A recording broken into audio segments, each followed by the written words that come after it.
হয়তো আপনার সন্তান সবে স্কুল শুরু করতে চলেছে, অথবা আপনার সন্তান অনেক বড় হয়ে গেছে, কলেজে পড়ছে। বয়স যতই হোক, সন্তানের পড়াশোনার পেছনে বাবা মায়ের হাত মানে আপনাদের হাত কিন্তু অনেকখানি। আজকে আমি এই ভিডিওতে এই বিষয় নিয়ে আলোচনা করব যে আপনি বাবা বা মা হিসেবে কিভাবে আপনার সন্তানের একাডেমিক জার্নিতে সাহায্য করতে পারেন। নমস্কার, আমার নাম অদিতি পাল। আমি একজন টিচার এবং একাডেমিক কোচ। আর আজকে আমি এই ভিডিওটাকে 3টে ভাগে ভাগ করব। 1 নাম্বার, আপনি কিভাবে আপনার প্রি স্কুল গোয়ার অর্থাৎ যাদের বয়স 3 থেকে 10 বছর তাদেরকে কি করে সাপোর্ট করবেন তাদের পড়াশোনায়। দ্বিতীয়, যাদের সন্তান 11 থেকে 15 বছরের মধ্যে অর্থাৎ যারা মিডল স্কুলে যায়, সেই ধরনের বাচ্চাদের ক্ষেত্রে আপনি বাবা মা হিসেবে কি করে সাহায্য করতে পারেন। এবং তৃতীয়, 15 বছর বা 16 বছরের ঊর্ধ্বে যারা হাই স্কুলে যাচ্ছে এবং পরবর্তীকালে কলেজে পড়বে, তাদের ক্ষেত্রে আপনি তাদের একাডেমিক জার্নিতে কি করে সাহায্য করতে পারেন। আর প্রত্যেকটা স্টেজেরই কিন্তু একটা ইউনিক নিড থাকে। অর্থাৎ একটা 4 বছরের বাচ্চাকে আপনি যেভাবে সাহায্য করতে পারেন তার পড়াশোনায়, একটা 14 বছরের বাচ্চাকে কিন্তু সেইভাবে সাহায্য করলে হবে না, অথবা একটা 19 বছরের বাচ্চাকে কিন্তু সেইভাবে সাহায্য করতে আপনি পারবেন না। তাই প্রতিটা স্টেজেরই আলাদা কিছু ইউনিক নিডস থাকে, যে নিডস গুলো আমাদের অ্যাজ আ পেরেন্ট বোঝা উচিত এবং সেইটা বুঝে কাজ করা এবং সেটা বুঝে এগোনো এবং বাচ্চাকে সাহায্য করাটা আমাদের উচিত।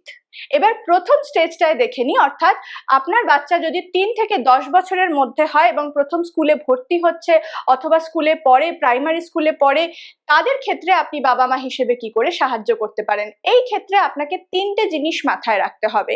সেই 3টে জিনিসের মধ্যে প্রথম হচ্ছে আপনাকে আপনার সন্তানের মধ্যে কিউরিওসিটি বিল্ড করতে হবে, পড়াশোনার প্রতি একটা ভালোবাসা জাগাতে হবে। অর্থাৎ সব বন্ধ করো, এখন কোনো খেলাধুলা নয়, এখন পড়তে বসা। তাহলে বাচ্চারা কিন্তু পড়তে বসাটাকে একটা পানিশমেন্ট হিসেবে দেখবে, সেইটা করলে কিন্তু চলবে না।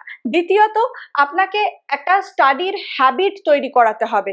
অর্থাৎ আমি আজকে পড়লাম, কালকে আমি পড়লাম না, আবার পরশু 2 দিন 3 দিন পরে আবার মনে হলো না আজকে পরীক্ষা আছে, পরশুদিন পরীক্ষা আছে, আজকে পড়তে হবে। এইটা করলে কিন্তু ছোট বাচ্চাদের ক্ষেত্রে খুব মুশকিল।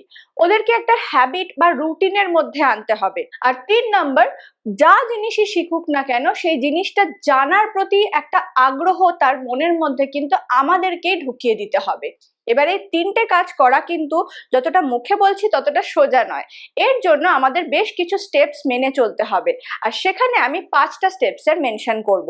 প্রথম স্টেপ হচ্ছে বাচ্চাদের কাছে এই পড়াশোনাটাকে অনেক বেশি প্লেফুল বানাতে হবে। অর্থাৎ বকে ধমকে না আজকে এখন লিখে নিতে হবে এরপর উঠে খেলবো, সেটা করলে কিন্তু মুশকিল। তার মানে ওরা ভাবছে যে এই পড়াশোনাটা একটা বোরিং টাস্ক, এরপর আমি উঠে খেলবো।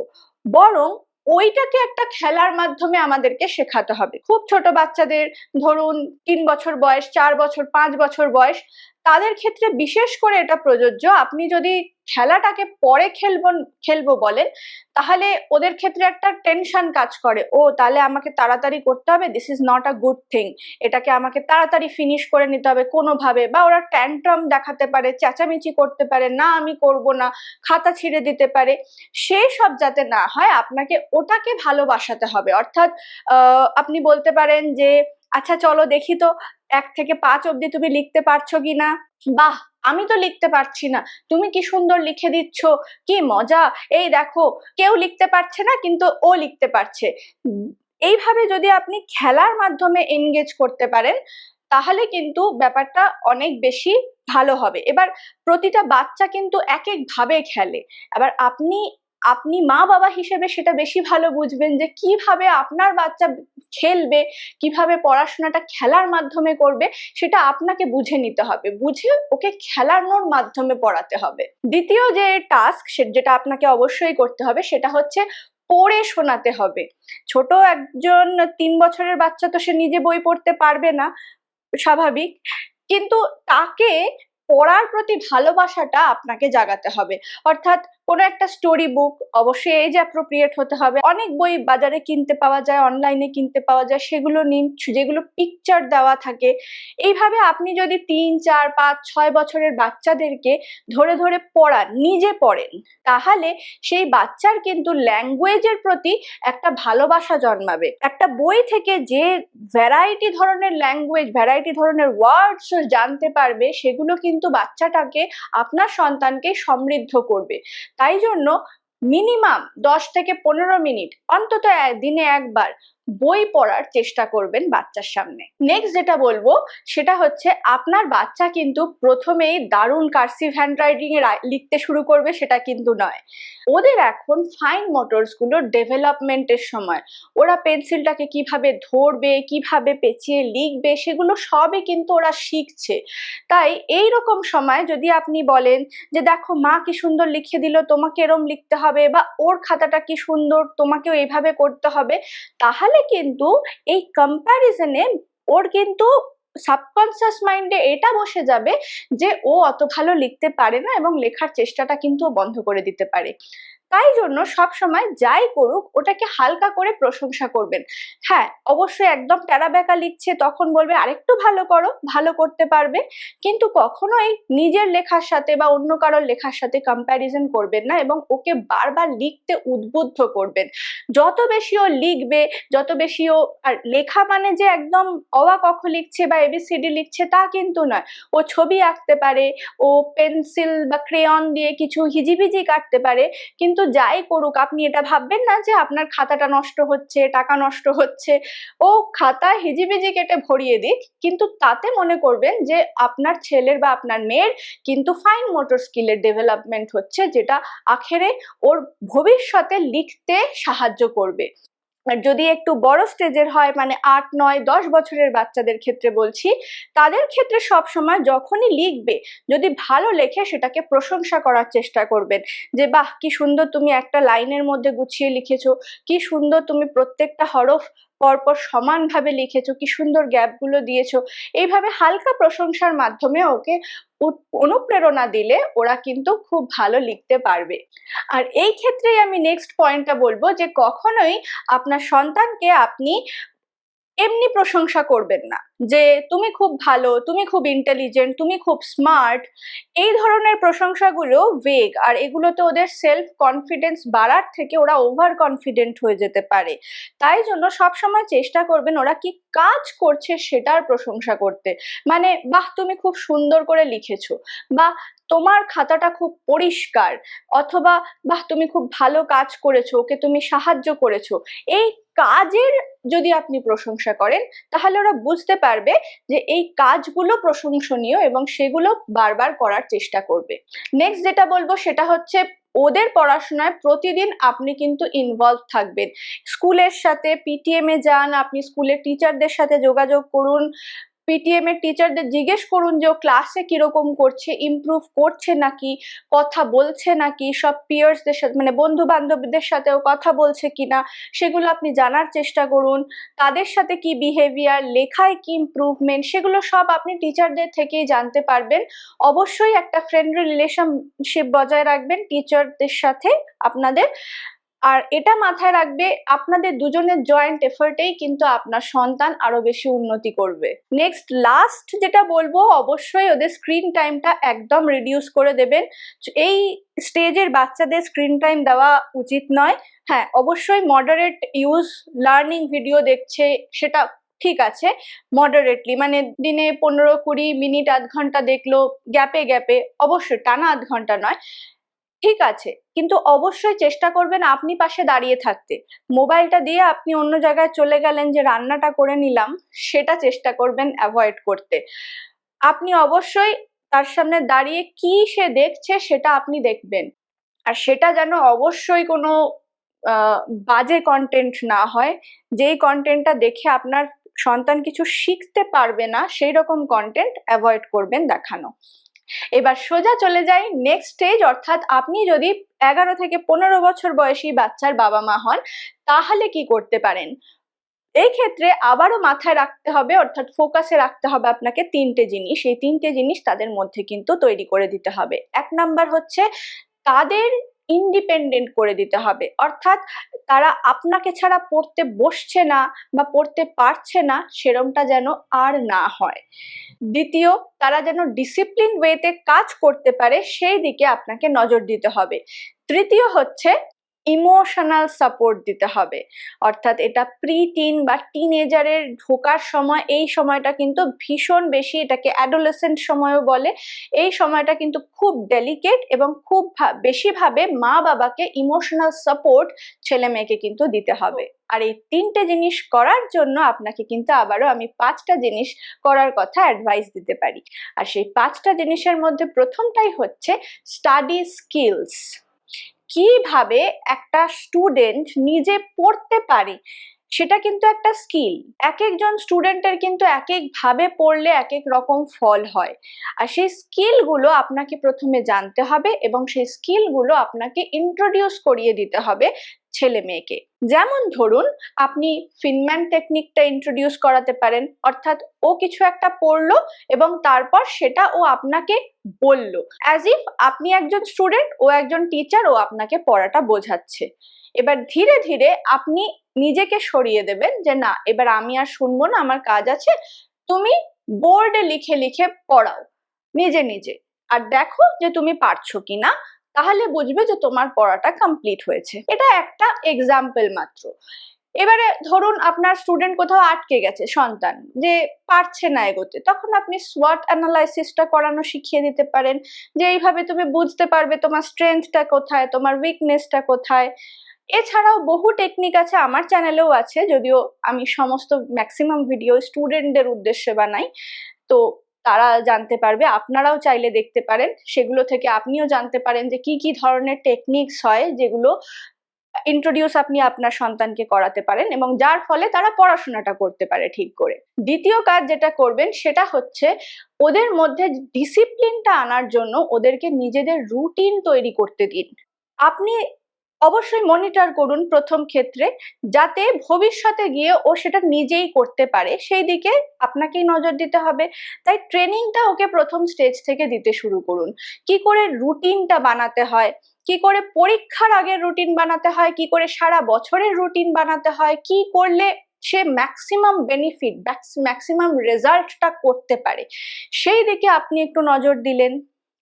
অথবা ডে টু ডে লাইফে কোন রুটিনটা ফলো করলে সে ম্যাক্সিমাম টাইমটা ইউটিলাইজ করতে পারবে, অর্থাৎ সকালে কখন ঠিক ঘুম থেকে উঠে কখন ব্রেকফাস্ট করলে আপনি আপনি তাতে অবশ্যই হেল্প করবেন। আপনি ব্রেকফাস্টটা রেডি করে দিলে, ও খেলো, কখন তারপর থেকে পড়তে বসলো, তাহলে ও ম্যাক্সিমাম টাইমটা পড়াশোনার পিছনে দিতে পারবে। সেগুলো আপনি তার সাথে বসে বা রুটিনটা সেট করতে আপনি তাকে হেল্প করতে পারেন। নেক্সট যে কাজটা অবশ্যই করতে হবে সেটা হচ্ছে বাচ্চাদের সাথে ফিলিংস বা ইমোশন নিয়ে কথা বলা, অর্থাৎ দূর, তুই এগুলো কিছু বুঝিস না, না, বা কেন দুঃখ পাচ্ছিস, সেটা তো সিম্পল জিনিস, তুই এখন দুঃখ পেতে বসলে কি করে হবে, না। আপনার কাছে হয়তো যেটা ছোট মনে হচ্ছে সেটা ওর কাছে ছোট নাও হতে পারে। হয়তো ওর কাছে একটা বন্ধু কথা বলছে না মানে ওর জীবন হয়তো শেষ হয়ে যাচ্ছে, ওর হয়তো আর কিছু করতে ভালো লাগছে না। আপনি সেটাকে যদি ছোট করে খুব দেখান, তাহলে ও ভাববে কি যে আমার ফিলিংসটা বোধহয় বাবা মা বুঝছে না, বাবা মা আমাকে অতটা ভালো করে বোঝে না। হ্যাঁ, আপনি সেটাকে তোল্লাই দেবেন না, অবশ্যই তাকে বোঝাবেন যে এটা ফিল করা স্বাভাবিক, কিন্তু এটা থেকে ওভারকামও করতে হয়। আমার সাথেও এরকম একটা ইনসিডেন্ট হয়েছিল, আমি খুব কষ্ট পেয়েছিলাম, কিন্তু কি হবে, ধীরে ধীরে এরকম এগোতে হবে, পড়াশোনাটা তো করতে হবে, একটা জায়গায় যেতে হবে। আপনি সবসময় তার ইমোশনগুলোর চারপাশে নিজের এক্সাম্পল বা অন্য কারোর এক্সাম্পল দিলেন, যে তার ইমোশনটাকে ভ্যালিডিটি দেবেন, যে হ্যাঁ ওটা একটা ভ্যালিড ইমোশন, ওটা কোনো ছোট ইমোশন বা এরম কিছু নয় যে ওটা কোনো ব্যাপার নয়, এটা একটা ভ্যালিড ইমোশন এবং সেই ইমোশনটাকে হ্যান্ডেল করে আমাদের ডে টু ডে লাইফে এগিয়ে যেতে হবে। এই এনকারেজমেন্টটা সে আপনার থেকেই শিখবে। আর কিভাবে সেলফ এস্টিমটা বাড়াতে হয়, মানে নিজের আত্মবিশ্বাসটা কিভাবে ইনক্রিজ করতে হবে, কিভাবে বাড়াতে হবে, সেটাও কিন্তু সে আপনাকে দেখেই শিখবে। আপনি as a mother, as a father, ও যার কাছেই বেশি ক্লোজ হোক, তাকে দেখেই কিন্তু ওর শিখবে। বিশেষ করে বাচ্চারা এই বয়সের মায়ের বেশি ক্লোজ হয়। মা যদি হীনমন্যতায় ভোগে তাহলে কিন্তু মুশকিল। তাই আপনাকেও নিজের মানসিকতা বড় করতে হবে, আত্মবিশ্বাসী হতে হবে এবং বাচ্চাকেও শেখাতে হবে আত্মবিশ্বাসী হওয়ার। ক্লাসে তুমি ভালো রেজাল্ট করছো না, তুই তো মিডিয়কার না। কেউ মিডিয়কার নয়। একটা ছেলে বা একটা মেয়ে 190 পেতে পারে, 100 পেতে পারে, আর একজন 70 পেতে পারে, একজন 50 পেতে পারে। যে 50 পাচ্ছে সে ভবিষ্যতে যে কোনো একটা কাজে 50 পাবে তা কিন্তু নয়, সে কিন্তু অনেক দূর এগিয়ে যেতে পারে। তাই জন্য সব সময় তার আত্মবিশ্বাসটাকে বাড়ানোর চেষ্টা করবেন। আজকে হয়তো সে 50 পাচ্ছে, 40 পাচ্ছে, কালকেই আত্মবিশ্বাস নিয়ে নিজের উপর কনফিডেন্সটা বাড়িয়ে এবং নিজের উপরে কাজ করে ওয়ার্ক করে হার্ড ওয়ার্ক যেটাকে বলে সেটা করে ও কিন্তু এগিয়ে যেতেই পারে। আর সেইটা এগোবে তখনই যখন আপনি ওর সাহায্য করবেন। নেক্সট, অবশ্যই স্ক্রিন টাইমটাকে গাইড করতে হবে এই বয়সে। বিশেষ করে একটা রিসার্চে বলা হয়েছে কিন্তু 13 বছরের নিচে বাচ্চাদের যদি মোবাইল দেওয়া হয় নিজেদের, তাহলে কিন্তু তাদের প্রচন্ডভাবে হীনমন্যতা হয় এবং তারা কিন্তু ভালো রেজাল্ট, ভালো জীবনে উন্নতি করা সেগুলো কিন্তু করতে পারে না। তাই জন্য চেষ্টা করবেন মোবাইলটা পরবর্তীকালেই দেওয়ার। পার্সোনাল মোবাইল দেওয়াটা অ্যাভয়েড করবেন। আর যদি একান্ত দিতে হয় তাহলে অবশ্যই মনিটর করবেন। আর নিজেরা মডেল হবেন। আপনি বলছেন যে তুমি খেতে বসে মোবাইল দেখো না, কিন্তু আপনি নিজে দেখছেন সেটা যেন না হয়। ওরা কিন্তু খুব অবজার্ভ করে বাবা মা কি করছে। বাবা মা যদি দেখে যে শুধু কাজের সময় মোবাইলটা ধরছে, ওরাও কিন্তু তাই করবে। ওরা যদি দেখে বাবা মাও স্ক্রল করছে, দেন হোয়াই নট মি, ওরাও কিন্তু স্ক্রল করবে। কারণ ওদের এখন প্রচন্ড টেনশন, ইমোশন, অনেক কিছুই বেশি থাকে। তো সেই জায়গায় যদি ইনস্ট্যান্ট একটা ডোপামিন পায় স্ক্রল করতে করতে, প্রচুর ভিডিওস যদি আসতে থাকে, এটা ভাল লাগছে না, চলো সোয়াইপ করো। তো এই যে ইনস্ট্যান্ট ফিলিং গুড ব্যাপারটা, সেটা যদি ও পেয়ে যায়, এটা কিন্তু একটা নেশার মতন, সেটাও ছাড়তে পারবে না। তাই আপনাকে কিন্তু দেখাতে হবে যে আমার হোম হাউসে, আমার বাড়িতে এই রুলটা ফলো করতে হবে। খাওয়ার আগে মোবাইলটা নেওয়া চলবে না, ঘুমানোর 1 ঘন্টা আগে থেকে মোবাইলটা নেওয়া চলবে না, পড়াশোনার বা কাজের সময় মোবাইলটা পাশে রাখা চলবে না। এই জিনিসগুলো আপনাকে দেখিয়ে দিতে হবে এবং আপনাকে বলে দিতে হবে। লাস্টলি যেটা বলবো, সাপোর্ট করুন, কিন্তু সবকিছু সলভ করতে যাওয়ার চেষ্টা করবেন না। মানে একটা কিছুতে আটকে গেল, একটা প্রবলেমে আটকে গেল, অথবা বলছে যে আমার পরীক্ষা আছে, আমার প্রজেক্ট আছে, আমি কি করে একসাথে করব, দে বাবা আমি করে দিই। না, একটু ওদেরকে ইন্ডিপেন্ডেন্ট হতে দিন। This is your job, your duty. আর তোমাকেই করতে হবে, ঠিকভাবে গুছিয়ে টাইম ম্যানেজ করে তোমাকেই করতে হবে। তবে গিয়ে কিন্তু তারা নিজেদের টাইমটা ভালো করে ম্যানেজ করে তারা নিজেরা প্রবলেম সলভিং স্কিলটা তাদের কিন্তু গড়ে উঠবে। আপনি করে দিলে তো আপনার মানে ও জানে যে আছে আমার বাবা মা, ও প্রবলেম হলে কি আছে, ও যা হোক আমার বাবা মা ঠিক করে দেবে। নিজেরা কি করে করবে? সব ক্ষেত্রে তো আপনি জীবনে সেটা করতে পারবেন না, তখন তো ওদেরকেই করতে হবে। আর সেটা আপনাদেরকে এই সময়টাতে ট্রেনিং দিয়ে দিতে হবে। আর সাথে অবশ্যই আপনি আপনার সাজেশনটাকে প্রোভাইড করবে। সাজেশন দিন, যে কোনো প্রবলেমে আটকে গেছে, মা বাবা আমি পারছি না, এইবার এইটা কি করব, সাজেশন দিন। এটা কিন্তু উপকারী। যে আপনি বলে দিলেন যে এইভাবে করো, সেটাকে ওরা নেবে কি না নেবে সেটা ওদের ব্যাপার, কিভাবে নেবে ওদের ব্যাপার, ওদের উপর ছেড়ে দিন। এইভাবেই কিন্তু আপনি ওদেরকে ট্রেন করবেন ভবিষ্যতে সাজেশন অ্যাকসেপ্ট করার, নিজের প্রবলেম নিজেদের সলভ করার এবং ইন্ডিপেন্ডেন্ট হওয়ার। এবার লাস্ট স্টেজ, অর্থাৎ 16 বছর বয়স থেকে অ্যাবভ, ধরুন আপনার সন্তান 19-20 বছর বয়সের, তখন আপনি কিভাবে তাদেরকে সাপোর্ট করবেন। আর এই স্টেজেও আপনাকে বাকি দুটো স্টেজের মতোই 3টে জিনিস মাথায় রাখতে হবে। সেটা হচ্ছে এই স্টেজে তাদের অ্যাকাউন্টেবিলিটি বিল্ড করতে হবে। অর্থাৎ আমি একটা কথা বললাম, সেটা আমি মানলাম না, ওটা করলে হবে না, কথার দাম রাখতে হবে। দ্বিতীয়, আপনাকে ইমোশনাল রেজিলিয়েন্স শেখাতে হবে। মানে দুঃখ হচ্ছে, কান্নায় ভেঙে পড়ছি, আনন্দ হচ্ছে, লাফিয়ে পাগল হয়ে যাচ্ছি, না, তোমাকে একটা ব্যালেন্স আনতে হবে নিজের ইমোশনে। থার্ড, রিয়েল লাইফ স্কিলস গুলো আপনাকে শেখাতে হবে।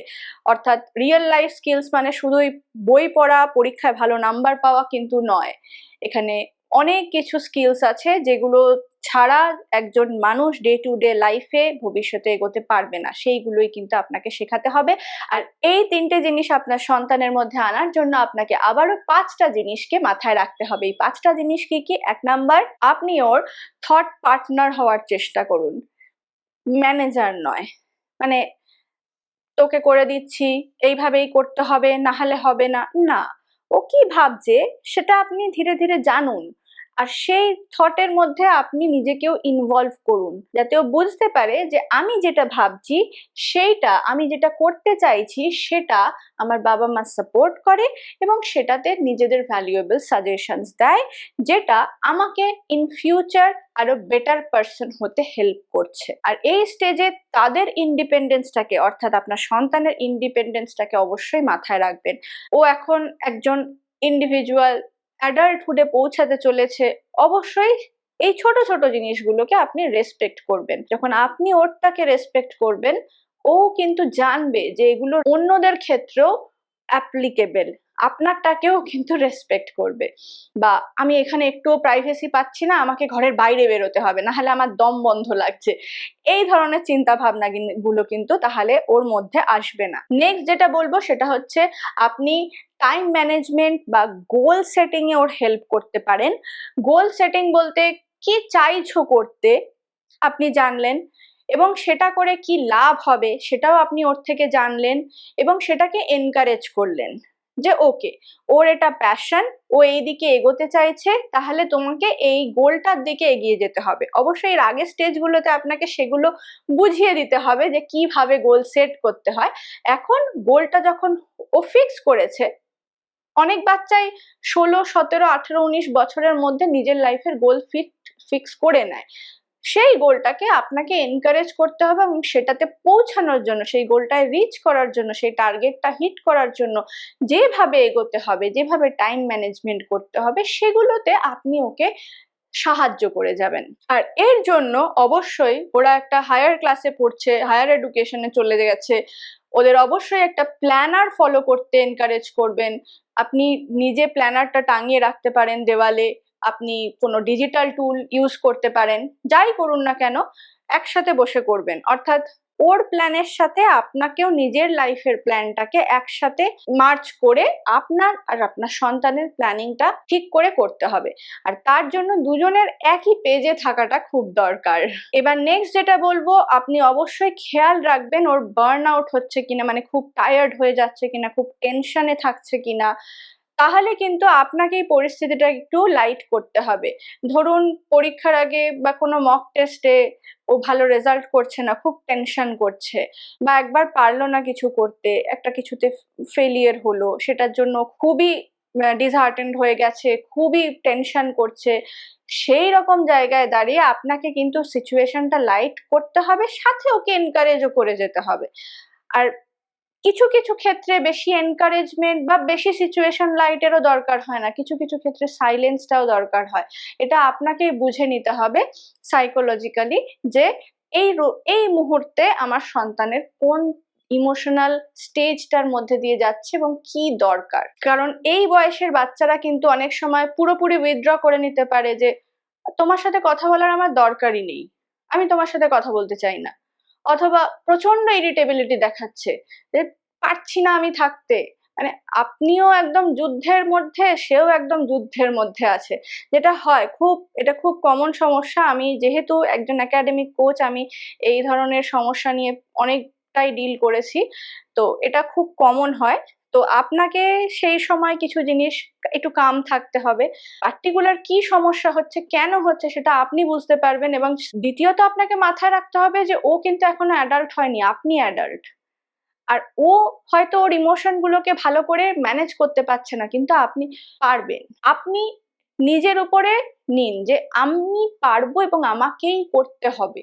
এইটা যখন আপনি নিজের উপর অ্যাকাউন্টেবিলিটি নিয়ে নেবেন, তখন কিন্তু আপনার খারাপ লাগবে না যে উফ আমি আর পারছি না, কেন এরকম হচ্ছে। সেই ক্ষেত্রে আপনি নিজে চুপ করে গেলেন, ধীরে ধীরে ম্যানেজ করবেন। তৃতীয় যেটা বলবো, এই বয়সের বাচ্চাদের কিন্তু প্রচুর নিউট্রিশনের দরকার হয়, নিউট্রিশন ডেফিসিয়েন্সি হচ্ছে কিনা সেটা খেয়াল রাখবেন, রেস্ট প্রপার নিচ্ছে কিনা সেটা খেয়াল রাখবেন, 8 থেকে 10 ঘন্টার মতো ঘুমোচ্ছে কিনা, রাত্রি জেগে পড়াশোনা করা বা রাত্রি জেগে মোবাইল ঘাঁটছে কিনা এগুলোও একটু খেয়াল রাখবেন। একটা প্রপার স্লিপ সাইকেল মেনটেন করাটাকে এনকারেজ করবেন, নিউট্রিশনের উপরে খেয়াল রাখবেন, কারণ চট করে বাচ্চারা কিন্তু যেহেতু গ্রোয়িং স্টেজ নিউট্রিশন ডেপ্রাইভড হতে পারে। আপনার হয়তো মনে হচ্ছে আপনি সবই দিচ্ছেন, কিন্তু অবশ্যই সব মা বাবারা সবই দেয়, কিন্তু তাও কোনো একটা জায়গায় ঘাটতি হয়ে যেতে পারে, তাই নিউট্রিশনের দিকটা খুব বেশি করে মাথায় রাখবেন এই স্টেজে। 4 নাম্বার যেটা বলবো যে আপনাকে ক্যারিয়ার বা জীবনের পারপাস এগুলো সম্পর্কে আগে থেকেই কিন্তু কথা বলে রাখতে হবে। কি কি ক্যারিয়ার প্রসপেক্ট হতে পারে সেগুলো আপনি ওকে দেখিয়ে দিন, তার জন্য আপনাকেও কিন্তু যথেষ্ট রিসার্চ করতে হবে। অথবা সে যদি নিউ কোনো ক্যারিয়ার বলে থাকে যে আমি এইটা পারসিউ করতে চাই, সেটা সম্পর্কে যেটা সম্পর্কে আপনার কোনো ধারণা নেই, সেটাকেও আপনি রিসার্চ করুন এবং দেখুন যে এটার ব্যাকে এটা আদৌ সে পারবে কিনা বা এটা প্রফিটেবল কিনা, ও ঠিকঠাক ভাবে এগোতে পারবে কিনা, সেগুলোর প্রোস কনস আপনার সন্তান যেরকম দেখবে তার থেকে ভালো কিন্তু আপনি দেখতে পারেন, এবং আপনি দেখে আপনার সন্তানকে গাইড করুন। আমি তো জানি না বাবা এসব বললে কিন্তু হবে না, আজকাল কিন্তু সব ইনফরমেশনই অ্যাভেলেবেল, আপনাকে সেই ইনফরমেশন গুলো গ্যাদার করতে হবে এবং সেইগুলো নিয়ে আপনার সন্তানের সাথে ডিসকাস করতে হবে, কিন্তু ডিসকাশনটা যেন আর্গুমেন্টে না পৌঁছে যায় সেটাও খেয়াল রাখতে হবে। আপনার কোনো ডিসিশন আপনি ওর উপর চাপিয়ে দেবেন না, আপনি আপনার মতামতগুলো শুধু ওকে জানাবেন। ও কিন্তু যখন দেখবে আপনি রেসপেক্টফুলি আপনার মতামত জানাচ্ছেন এবং আপনি যদি নিজের কথাতে স্ট্যান্ড টল হন, মানে আপনার কথা মনে হচ্ছে যে হ্যাঁ এটা তো ঠিক বলছে মা, তখন ও কিন্তু নিজেই অটোমেটিক শুনবে। তাই জন্য আপনার ভয়েসটাকে সেই জায়গায় রাখতে হবে, চেঁচিয়ে নয় যে তোকে করতেই হবে, এটাই তোর জন্য ভালো, নো, এটা এটা এই জন্য ভালো কারণ এর এই এই প্রসপেক্ট আছে, দ্যাটস ইট। ও কিন্তু ঠিক বুঝতে পারবে। এবার সব সময় নিজের সাথে আপনি ওর কানেকশনটা বজায় রাখুন, কারণ এই রকম সিচুয়েশনে কিন্তু সব থেকে আগে বাবা মায়ের থেকে ছেলে মেয়ের দূরত্ব এসে যায়, সেটা যাতে না হয় সেটা দেখুন। কানেকশনটা বজায় রাখাটাই কিন্তু সব থেকে বড় কথা, কারণ এটা সব সময় মাথায় রাখবেন, যদি অ্যাডভার্স কোনো সিচুয়েশনেও থাকে, যদি আপনি ওর সাথে কানেক্টেড থাকেন, সব থেকে বেটার অ্যাডভাইস কিন্তু সেই সময় দুর্যোগের সময় আপনি দিতে পারবেন। যদি কানেকশনটাই না থাকে আপনি তো জানতেই পারবেন না, আর ও আপনার কাছে রিচ আউট করতে পারবে না। তাই জন্য কানেকশন বিল্ডটার অবশ্যই দরকার, যেটা একটা ট্রাস্টের মাধ্যমেই আসে। ও আপনাকে ট্রাস্ট করবে যে না আপনি ওর ভালো চান, আপনি ওকে মাইক্রো ম্যানেজ করছেন না, ওর জীবনের জন্য সব থেকে ভালোটা ওর বাবা মাই চায়, সেটা যদি ও একবার বুঝে যায় তাহলে সেই বাচ্চা কিন্তু অনেক দূর এগোতে পারে নিশ্চিন্তে। ইনফ্যাক্ট কোনো ডেয়ারিং কোনো ডিসিশন নেওয়া, কোনো নতুন কোনো স্টেপ নেওয়া, সেগুলোর ক্ষেত্রেও কিন্তু ওরা অনেক কনফিডেন্ট থাকে যে না I know I have support, আমার ফ্যামিলি সাপোর্ট আছে।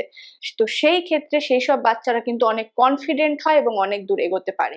লাস্টলি এটাই বলবো যে প্রত্যেকটা স্টেজে কিন্তু নতুন নতুন চ্যালেঞ্জ নিয়ে আসে জীবনে। একটা মানুষ হয়তো প্রথমে শুরু করছে, তার কাছেও এটা যতটা চ্যালেঞ্জিং বাচ্চাকে সামলানো পড়ানো, ঠিক ততটাই কিন্তু ডিফিকাল্ট একজন 18-19 বছরের সন্তানের বাবা মা হওয়া। সেই ক্ষেত্রেও চ্যালেঞ্জটা কিন্তু অন্যরকম, কারোর চ্যালেঞ্জই কিন্তু ছোট বা বড় নয়। তাই জন্য প্রত্যেকটা স্টেজে আপনাকে আলাদা আলাদা ভাবে প্রত্যেকটা স্টেজকে ট্যাকেল করার জন্য আলাদা আলাদা সিচুয়েশন গুলোকে আপনাকে আগে থেকে জেনে রাখতে হবে এবং আপনাকে সেই বুঝে কাজ করতে হবে। আশা করি এই ভিডিওটা থেকে এই 3টে স্টেজের মধ্যে যে কোনো একটা স্টেজে যদি বাবা মা হয়ে থাকেন আপনি অবশ্যই সাহায্য পাবেন। কেমন লাগলো ভিডিওটা অবশ্যই জানাবেন, আর আপনার সন্তানের কোনো ইউনিক চ্যালেঞ্জ যদি আপনি ফেস করেন যে এরকম হচ্ছে, কেন এরকম হচ্ছে ম্যাম, আপনি আমাকে অবশ্যই নিচে কমেন্ট সেকশনে কমেন্ট করে জানাতে পারেন। দেখা হবে তাহলে কমেন্ট সেকশনে এবং পরবর্তী ভিডিওতে। ততক্ষণ খুব ভালো থাকবেন আর খুব ভালো করে ছেলেমেয়ের পাশে দাঁড়াবেন। নমস্কার।